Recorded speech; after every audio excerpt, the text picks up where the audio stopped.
আলহামদুলিল্লাহ ওয়াহদা ওয়াসসালাতু ওয়াসসালামু আলা মান লা নাবিয়্যা বা'দা আম্মা বা'দ ফাআউযু বিল্লাহি মিনাশ শাইতানির রাজীম বিসমিল্লাহির রহমানির রহিম ইয়া আইয়ুহাল্লাযীনা আমানু কুতিবা আলাইকুমুস সিয়ামু কামা কুতিবা আলাল লাযীনা মিন ক্বাবলিকুম লাআল্লাকুম তাত্তাকুন। সম্মানিত ভিউয়ার্স, আজকে আমি আপনাদের সামনে রোজা সম্পর্কে রমজান সম্পর্কে কিছু আলোচনা করব। তো চলুন আলোচনাটা শুরু করি। আল্লাহ রাব্বুল আলামিন আমাদেরকে যেন এই রমজানের সিয়াম এবং তারাবি যথাযথভাবে পালন করার তৌফিক দান করেন, আমিন। রমজান এসে চলে যায় আর আপনি যেমন ছিলেন ঠিক তেমনই থেকে গেলেন। এটি রমজানের মর্যাদা, উদ্দেশ্য ও মহিমার সঙ্গে কোনোভাবেই মানানসই নয়।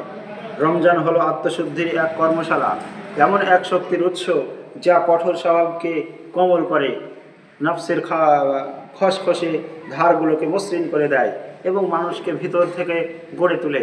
আর যদি রমজান শেষ হয়ে যায় কিন্তু জীবনের প্রতি আপনার দৃষ্টিভঙ্গি, নিজের সম্পর্কে আপনার ধারণা আগের মতোই থাকে, তবে আপনি এক মহামূল্যবান পরিবর্তনের ঋতুকে অপচয় করলেন, নষ্ট করে ফেললেন।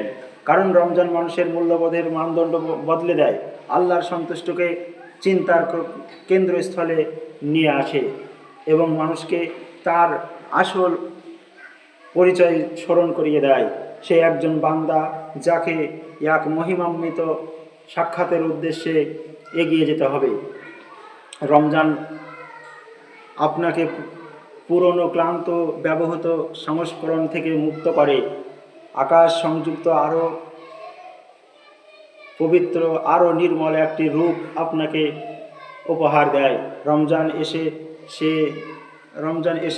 রমজান থেকে বের হওয়ার পর আপনার উচিত দৃঢ় বিশ্বাস, অটুট ঈমান, গভীর আস্থা ও স্থির উপলব্ধি নিয়ে বের হওয়া যে আত্মশুদ্ধি কোনো এক দিনের কাজ নয়, এটি আজীবন চলার পথ। রমজান শেষে আপনার ভেতরে যে উন্নতির অঙ্কুর জন্মায়, সংশোধনের পরিপক্কতা তৈরি হয়, আর আপনার ভিতরের ভেঙে যাওয়া অংশগুলো এমনভাবে পুনর্নির্মিত হয় যা আপনাকে সেই রূপের কাছাকাছি নিয়ে যায় যে রূপ আল্লাহ আপনার জন্য পছন্দ করেন। আর সত্য কথা হলো, রমজান শেষে যদি আপনি একই অবস্থায় রয়ে যান, তবে এটি আপনার বাস্তবতার এক বেদনাদায়ক প্রতিচ্ছবি। হয়তো রমজানের গভীর অর্থগুলো আপনার চারপাশে ঘুরে বেড়িয়েছে, কিন্তু আপনি ছিলেন এর বাহ্যিক সাজসজ্জায় ব্যস্ত, অথবা আপনি নফসের আরামকে আত্মার সাধনার উপর অগ্রাধিকার দিয়েছেন। এবারের রমজানকে জীবনের শ্রেষ্ঠ রমজান বানাতে আমরা যেভাবে রমজান কাটাবো, চলুন আমরা সেই নিয়মগুলি জেনে নিই। 1 নম্বর, প্রতিদিন ন্যূনতম 4 রাকাত তাহাজ্জুদের নামাজ আদায় করব এবং কিছু সময় আন্তরিকভাবে দোয়ায় কাটাবো। শেষ রাতের দোয়া ও ইস্তিগফার আল্লাহর কাছে অত্যন্ত প্রিয়, অত্যন্ত পছন্দনীয়। 2 নম্বর, সারা মাসে কমপক্ষে একবার কোরআন পড়ে শেষ করব। বিশেষভাবে রাতের বেলা কিছু সময় তেলাওয়াত করব। রাতের তেলাওয়াতের মর্যাদা অনেক বেশি, রাতের মর্যাদা তুলনা অনেক বেশি। 3 নম্বর হচ্ছে 5 ওয়াক্তের নামাজ আওয়াল ওয়াক্তের শুরুতেই পূর্ণ আন্তরিকতার সাথে আদায় করব। পুরুষরা অবশ্যই জামাতের সাথে পড়তে চেষ্টা করব। ধীরে সুস্থে তারাবির নামাজ আদায় করব। বাসায় তারাবি পড়লে জামাতের সাথে পড়ব এবং নারীদেরকেও শামিল রাখার চেষ্টা করব। তাদের কাতার হবে সবার শেষে, নারীদের কাতারে কোনো পুরুষ থাকবে না, নারীদের কাতারে কোনো পুরুষ দাঁড়াতে পারবে না, কোনো পুরুষ থাকবে না। 4 নম্বর হচ্ছে গুনাহ থেকে বেঁচে থাকব, বিশেষত রোজা অবস্থায় চোখ, কান এবং জিহ্বা দিয়ে কোনো ছোট গুনাহ করব না। টেলিভিশনে সতর্কতার সাথে ইসলামী অনুষ্ঠানগুলো দেখতে যেতে পারি, এর বেশি কিছু অবশ্যই না। 5 নম্বর হচ্ছে প্রয়োজনীয় ব্যতীত অনলাইনে আসব না, কারণ অনলাইন হলো গুনাহের মহাসমুদ্র। ইউটিউব, ফেসবুক, টিকটকে ডুবে যাব না। ইউটিউব, ফেসবুক, টিকটকে ডুবে গেলে রোজা দুর্বল হয়ে যেতে পারে। 6 নম্বর, সারা মাসে অন্তত একবার আত্মীয়দের সাথে দেখা সাক্ষাৎ করব অথবা ফোন করে খোঁজ খবর নেব। আত্মীয়তার বন্ধন রক্ষা করা সর্বাধিক গুরুত্বপূর্ণ ফরজগুলোর একটি ফরজ কাজ। 7 নম্বর, প্রতিদিন অন্তত 3 ঘন্টা সময় কোরআনের তেলাওয়াত করব। কোরআন মুখস্থকরণ এবং কোরআনের অর্থ ও তাফসির পাঠে ব্যয় করব। সম্ভব হলে সম্মিলিতভাবেও এই কাজটি করা যায়। সম্মিলিতভাবেও এই কাজটি করার চেষ্টা করব। 8 নম্বর, সাধ্যানুযায়ী পুরো মাস জুড়ে অসহায় ও দরিদ্রের দান সাদকা করব। এক্ষেত্রে নিজ আত্মীয়দের প্রাধান্য দেব। এটি ইসলামের নির্দেশনা, এটি ইসলামের নির্দেশ।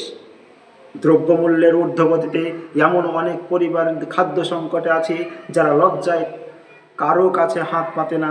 তাদেরকে খুঁজে বের করে সাধ্যানুযায়ী হেল্প করব, সাধ্যানুযায়ী তাদেরকে দিব। এটি একটি বিরাট নেকির কাজ হবে। বিশেষ করে তাদের সাহারি ও ইফতারের ভালো মন্দ খোঁজ নেব। 9 নম্বর, মনের সংকীর্ণতা দূর করে উদার চিত্তে সবাইকে ক্ষমা করে দেব, সবাইকে মাফ করে দেব। বিনিময়ে আল্লাহ আমাদের ক্ষমা করে দেবেন। কোরআন ও হাদিসে এই ওয়াদা আল্লাহ রাব্বুল আলামিন দিয়েছেন, এই ওয়াদা আল্লাহ রাব্বুল আলামিন করেছেন। 10 নম্বর, রমজানের শেষ দশকে ইবাদাতে ডুবে যাব এবং লাইলাতুল কদর তালাশ করব, অন্বেষণ করব, খোঁজ করব। শুধু 27তম রাত্রেই নয়, শেষ দশকের পুরোটাতেই, বিশেষত বিজোড় রাতগুলোতে আমরা 11 সাহারি ইফতার করে 11 নম্বর, সাহারি ও ইফতারে খাবারের অপচয় করব না এবং খাবার নিয়ে অতিরিক্ত চিন্তা, কথাবার্তা ও হই হুল্লোড় করব না।